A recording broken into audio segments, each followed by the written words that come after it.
혹시 이런 책이나 그림 보신 적이 있으신가요? 혹은 이 단어를 들어본 적이 있으신가요? 휴거 혹은 웹처. 이런 얘기는 들어보셨어요? 사람들이 예수님이 오실 때 공중으로 빨리 올라간다. 다행입니다. 들어본 분들이 별로 없어서 다행입니다. 여러분이 만약에 신천지나 어떤 이단들을 만났다면 분명히 들어보셨을 이야기예요. 그렇지만 안 들어보셨다고 하니 너무 감사하고 다행한 일입니다. 우리나라에 1992년에 어떤 일이 있었냐면 다미 선교회라고 다가올 미래를 대비하라. 이거 줄여서 다미예요. 다미. 여자 이름이 아니고 다미 선교회라는 곳에서 1992년 12월 28일 날 종말이 온다. 예수님이 오신다. 그래서 예수님을 믿는 14만 4천 명은 하늘로 공중으로 들림을 받게 될 거다. 이렇게 가르치고 믿고 그때의 저 이야기에 빠진 사람들이 12월 28일 저녁에 전부 흰 옷을 입고 다 준비하고 대기하고 있었어요. 그리고 저때 너무 많은 사람들이 자기 재산을 팔고 학교를 그만두고 저기에 모든 것들을 바치고 하면서 사회 문제가 되어서 뉴스에도 많이 나오고 했었어요. 그래서 12월 28일 11시, 12시 그런데 아무 일도 안 일어났어요. 왜 1992년이냐? 이 계산법이 있는데 2000년에 종말이 오는 거예요. 1000년, 2000년. 밀레니엄이 끝나는 이 2000년에 종말이 오는데 종말 전에 7년 대환란이라고 있어요. 이 사람들 얘기예요. 그 7년을 빼니까 92년이 되는 거예요. 그래서 이 땅에 7년 대환란이 있기 전에 모든 예수님을 신실하게 믿는 14만 4천 명은 하늘로 들림을 받아 올라가고 땅에 남겨진 자들은 7년 동안 대환란을 겪게 된다. 그리고 7년이 지난 2000년에 밀레니엄이 시작될 때에 예수님의 재림이 있다. 그래서 1992년이에요. 그런데 무슨 일이 생겼냐면 그날 신문이에요. 빗나간 그날 허탈 속 귀가. 하늘로 간 게 아니라 집으로 다 갔어요. 그리고 그때에 12시가 됐는데도 아무 일이 안 일어나니까 자기들끼리 이거는 한국 시간 12시간이 아니고 예루살렘 시간 12시간이다. 그래서 시차가 9시간 정도 있으니까 9시간 더 기다려야 된다. 그래서 9시간 더 기다렸는데도 아무 일이 안 일어나고 다 집에 가고 귀가하고 그리고 아무 일도 안 일어나고 속았다는 걸 알게 된 다음에 저 지도자들을 쫓아가서 혼내준다고 하고 난리가 났었어요. 근데 이게 웃긴 일이 아니라 실제로 지금도 신천지에서는 저런 식으로 가르쳐요. 가르치고 또 저기에 14만 4천에 들어가기 위해서 온갖 충성을 다해요. 이런 신천지가 가르치는 여러 가지 가르침에 잘못된 가르침에 근거로 사용되는 본문이 오늘 읽었던 이 본문이에요. 오늘 본문에는 슬기로운 다섯 처녀, 미련한 다섯 처녀 이렇게 나옵니다. 그래서 저는 어렸을 때 이 비유의 말씀을 슬기로운 다섯 처녀, 미련한 다섯 처녀라는 비유라고 그렇게 들었는데 제목이 그렇게 적합하지는 않은 것인데 같이 한번 본문을 보면서 이해하면 좋겠습니다. 이 본문 말씀은 실제로 일어난 사건이 아니고 비유예요, 비유. 성경에는 실제로 일어난 사건들도 기록되어져 있고 또 예수님이 가르친 가르침들 중에서 비유로 가르친 이런 이야기들이 있는데 라고 하면서 비유로 가르친 게 있는데 오늘 이 본문은 실제로 일어난 사건이 아니고 예수님이 어떤 특정한 진리를 가르쳐 주기 위해서 비유로 사용한 이야기예요. 그 비유에 보면 이것은 그 이스라엘의 결혼 풍습은 낮에는 너무 더워요. 그래서 결혼식을 저녁에 합니다. 저녁에는 선선하고 사람들이 모이기도 좋고 하니까. 그런데 이제 저녁에 결혼잔치를 하는데 신랑이 자기 집에 성대한 잔치를 준비해 놓고 신부 집에 가서 신부와 신부의 들러리들을 데리고 와서 이제 잔치집으로 함께 옮겨가는 그런 과정에서 신랑이 오기를 신부와 들러리들이 함께 기다리는 상황이에요. 그런데 5명의 처녀는 기름을 등잔불과 함께 여분의 기름을 따로 준비를 했고 또 5명의 처녀는 그냥 등잔불과 등잔불 안에 있는 기름통에만 기름을 준비를 해놨어요. 그런데 이 신랑이 오게 되면 이제 모든 사람들이 같이 그 등불을 환하게 켜고 그 신랑 집으로 이렇게 옮겨가는 것인데 이날 어떤 일이 일어났냐면 신랑이 예상보다 늦게 왔어요. 예상보다 더디 왔어요. 보통 이 시간쯤이면 오겠다 생각했는데 더 늦게 왔어요. 그래서 신랑을 기다리다가 피곤하니 잠이 들었는데 깨어보니 신랑이 왔고 이제 같이 움직여 가려고 하는데 보니까 기름을 여분으로 준비하지 않은 5 처녀는 등불이 기름이 없는 거예요. 불이 꺼진 거예요.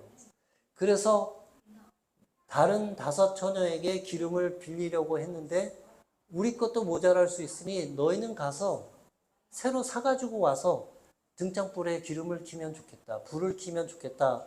하니 그런 사이에 이미 신랑은 왔고 5 처녀는 신랑의 잔치집에 갔고 잔치집은 문이 닫혔고 그리고 들어갈 수가 없게 되었다. 이게 이 이야기인데 그러면서 예수님께서 그날과 그때는 아무도 모르니 깨어 있으라 이렇게 말씀하신 비유의 말씀이에요. 이 비유를 통해서 예수님이 말씀하려고 하는 것은 무엇입니까? 미련한 처녀가 되지 말고 슬기로운 5 처녀가 되어라 이건가요? 언뜻 보면 그런 것 같아요. 혹은 저는 어렸을 때 이렇게 배웠어요. 예수님이 오는 것은 예수님의 재림이고 그리고 처녀들은 성도들인데 등불을 준비해야 하고 기름을 준비해야 되는데 그 기름은 성령님이다. 은혜 많이 받았어요. 근데 그런 건가요? 예수님이 여기서 말씀하는 게 그런 건가요? 혹은 이렇게 가르치고 배우기도 했어요. 그 기름은 믿음이다. 그래서 예수님이 오실 때 믿음을 충분히 준비를 해야 한다. 그래서 은혜를 많이 받았어요. 그런데 본문을 또 다시 한번 읽어보면 예수님께서 전하려고 예수님께서 가르쳐 주시려고 하는 말씀이 그건가요? 언뜻 보면 그런 것 같아요. 그런데 이 본문 말씀을 앞뒤 좌우 24장과 25장 전체의 흐름과 맥락에서 읽어보면 그렇지 않아요.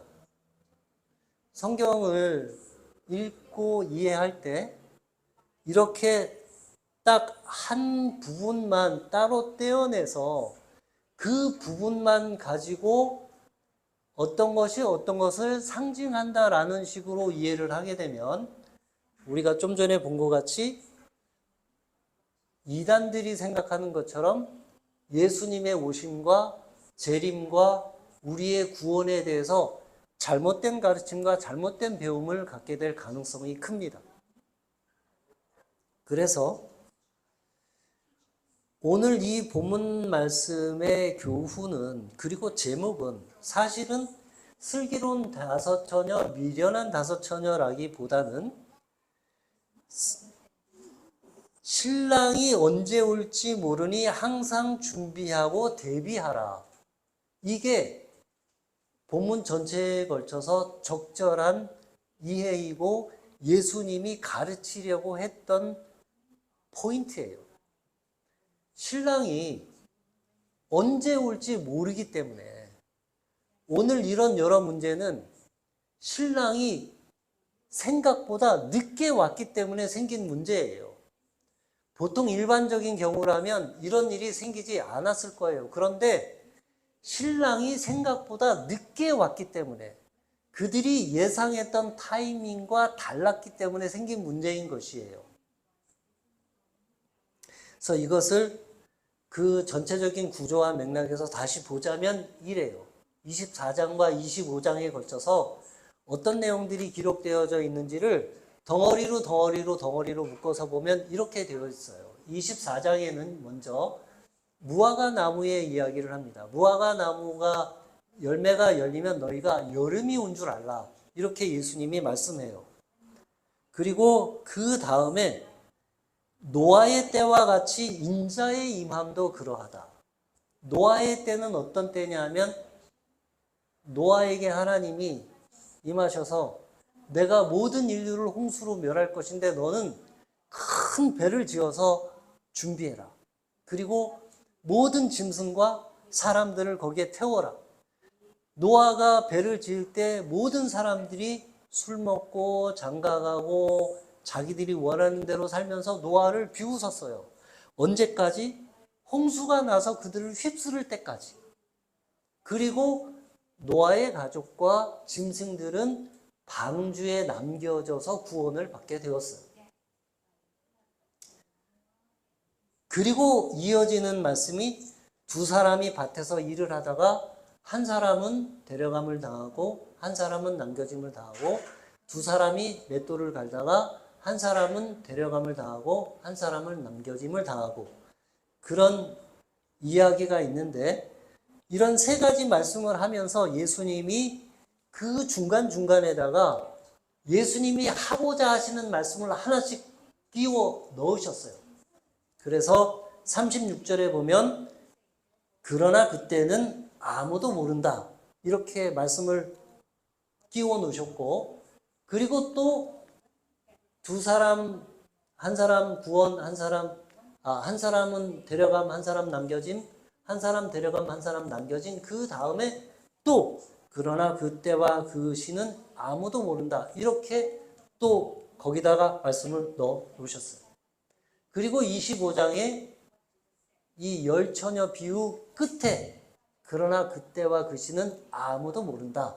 이렇게 말씀을 위치시켜 놓았어요. 그래서 이 모든 비유의 말씀들은 딱 한 가지의 초점이 주어져 있어요. 그것은 뭐냐면 그러나 그 시와 그때는 아무도 모르고 오직 아버지 하나님만 아신다.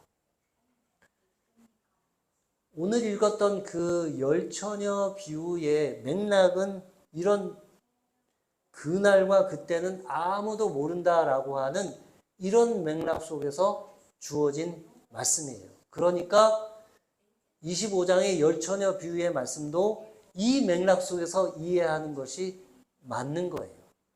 그래서 열처녀 비유의 교훈은 그날과 그때는 아무도 모르니 깨어 준비하라. 이게 교훈인 것이에요. 다른 것들은 억지로 상징이나 이런 말로 만들어낸 것이에요. 본문이 말하는 내용이 아니에요.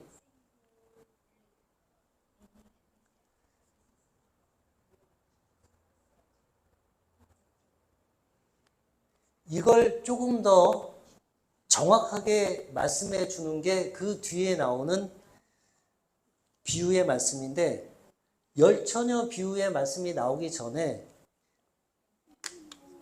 악한 종의 비유가 또 나와요. 이건 어떤 내용이냐 하면, 어떤 주인이 멀리 여행을 갔는데 그 집에 종이 이렇게 생각하는 거예요. 아, 우리 주인이 다시 돌아오려면 시간이 많이 남았다. 그러니 돌아오기 전까지는 내가 하고 싶은 대로 맘대로 하고, 나보다 계급이 낮은 종들은 때리고 못살게 굴고, 그리고 방탕하고 맘대로 하다가 주인이 올 때쯤 되면 그때 정신 차리고 잘하면 되겠지 라고 생각을 하고 있었는데, 주인이 생각보다 먼저 온 거예요. 그래서 들켰어요. 그래서 주인에게 쫓겨났어요.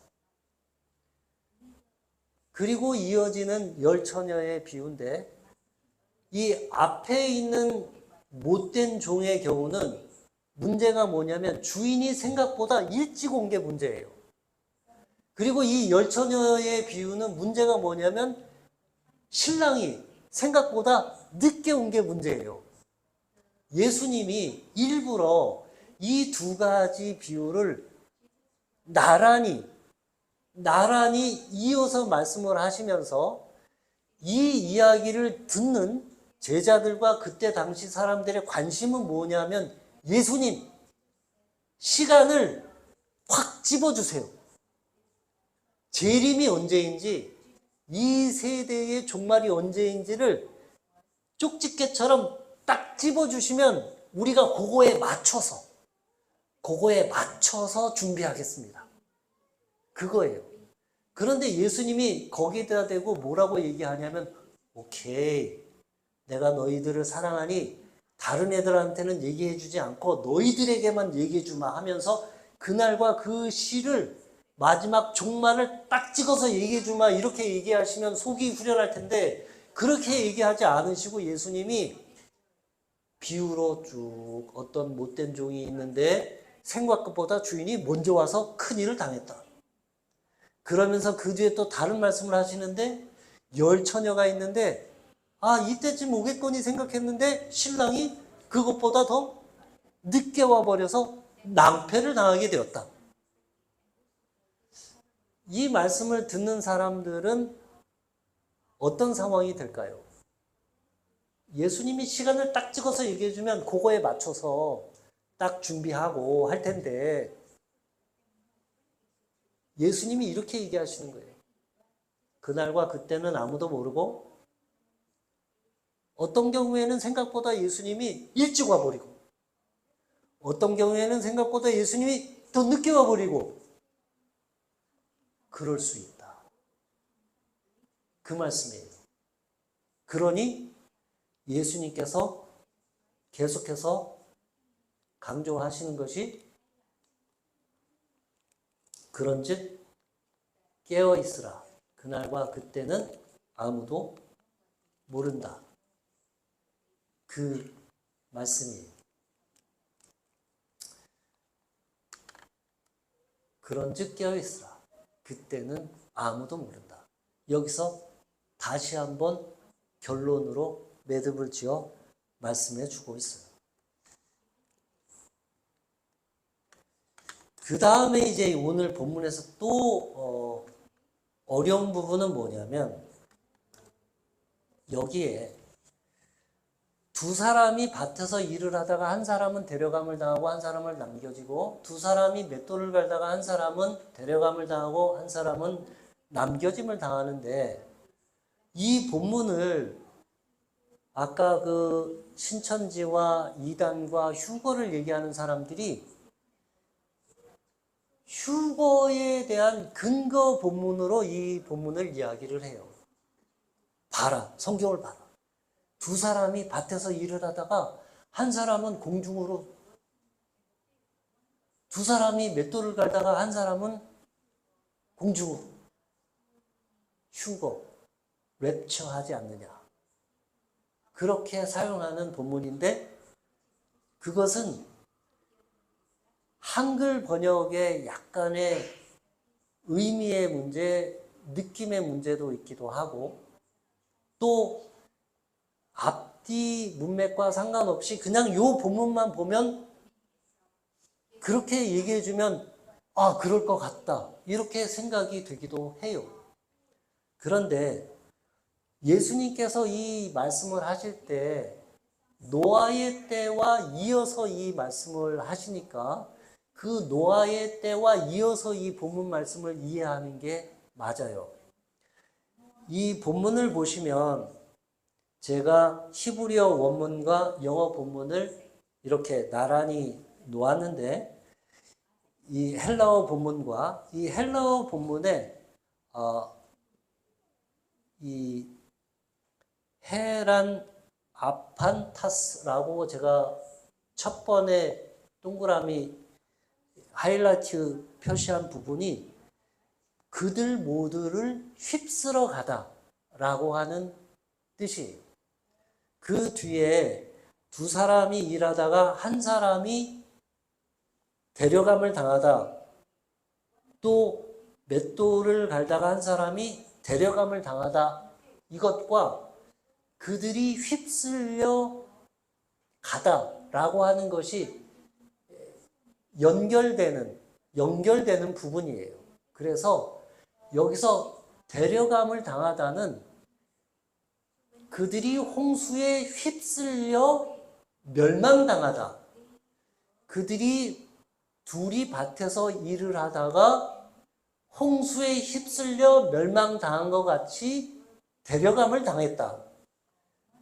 둘이 맷돌을 갈다가 그들이 홍수에 휩쓸려 멸망과 심판을 당한 것처럼 그들 중에 하나가 taken up, 휩쓸려 멸망을 당했다. 이렇게 이해하는 것이 맞다는 거예요. 제가 이런 말씀을 했다면 신빙성과 크레더빌리티가 떨어지겠죠. 이게 제 해석이 아니라 우리 시대의 최고의 신약학자 톰 라이트의 해석이에요. 그래서 톰 라이트가 이 본문에 대해서 정확하게 이렇게 해석하고 있어요. 남겨지다가 구원받는 것이다. 마치 노아의 방주에 남겨진 것처럼. 그래서 데려감을 당하다는 홍수에 휩쓸리다, 심판에 처해지다와 같은 의미로 봐야 하는 것이다.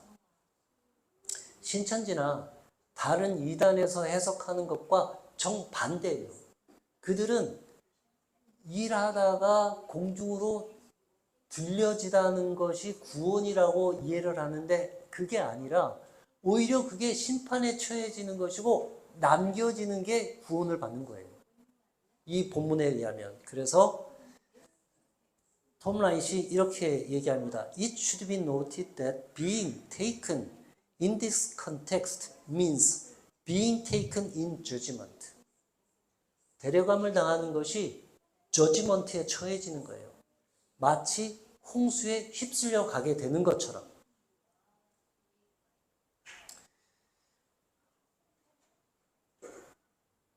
성경을 바르게 가르치고 바르게 배우는 것은 매우 중요해요. 특별히 종말이 언제인가? 예수님이 언제 오시는가?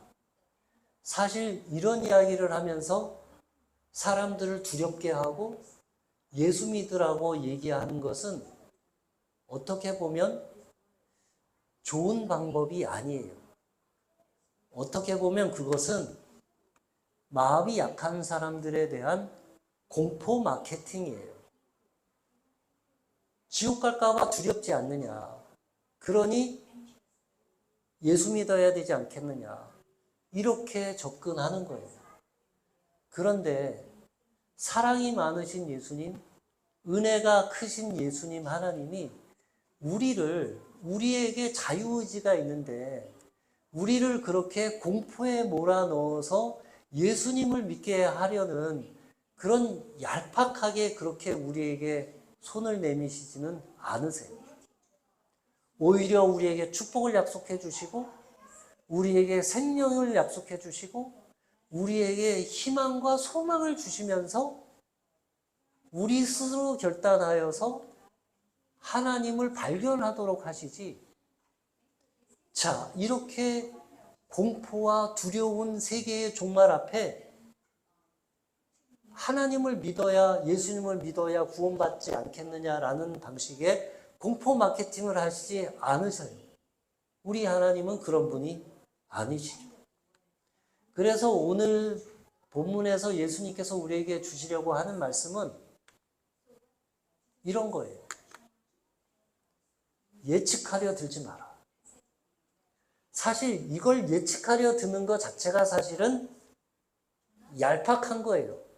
뭔가 꼼수를 쓰고자 하는 마음이 있는 거예요.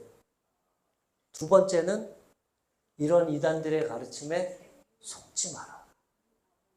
세 번째는 내가 구원받을까, 내가 심판받을까 전전긍긍 불안해하지 마라. 오히려 차분하게 이런 인류의 종말보다 더 중요한 것은 각자 개인에게 다가올 개인의 종말이 아무도 모르기 때문에 그것을 준비하는 삶을 살아라.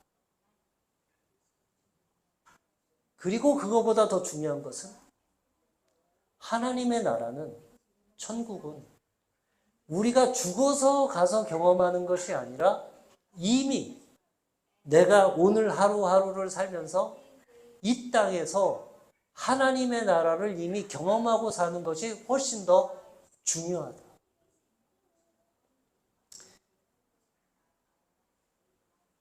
달라스 빌라드가 우리 교회는 사람들을 죽어서 천국에 가는, 죽어서 하늘나라에 보내는 것에 너무 열심인데 오히려 죽기 전에 살아있으면서 하나님의 나라를 이 땅에 가져오게 하는 데는 너무 게으르다. 우리 신앙과 믿음은 죽어서 가는 하나님의 나라보다 훨씬 더 우리가 이미 살면서 이 땅에서 경험하는 하나님의 나라가 더 큰 것이다. 여러분은 어떤 때 이 땅을 살면서 이게 하나님의 나라 같구나 그런 걸 느끼시나요? 순간 문득 이런 게 하나님의 나라 같다. 그런 순간이 어떤 때 있으실까요?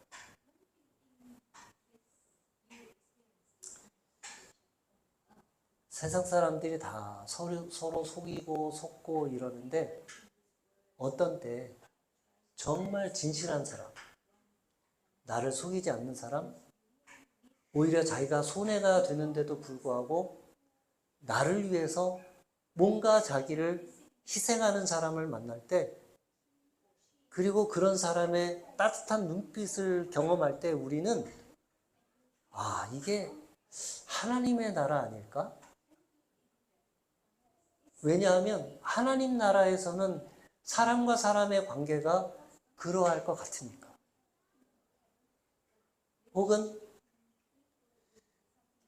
세상이 다 정직하지 않고 오히려 정의롭지 못한데 어떤 사람이 자기가 손해되고 자기가 망함에도 불구하고 진리와 정의를 위해서 어려운 길을 꾸역꾸역 한 걸음 한 걸음 걸어 나가는 것을 보고 또 그 사람을 위해서 사람들이 막 응원하는 걸 볼 때, 아, 저런 게 혹시 우리가 이 땅에서 경험하는 하나님의 나라가 아닐까?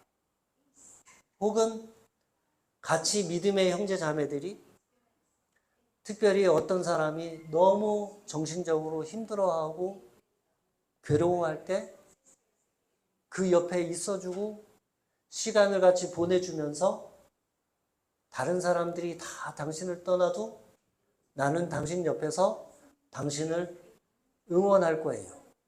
당신을 믿어줄 거예요. 당신은 잘 될 거예요.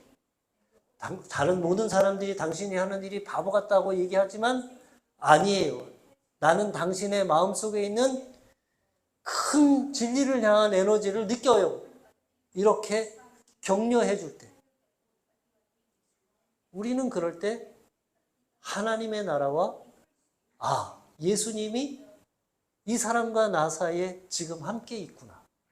이런 것들을 느끼는 것이죠.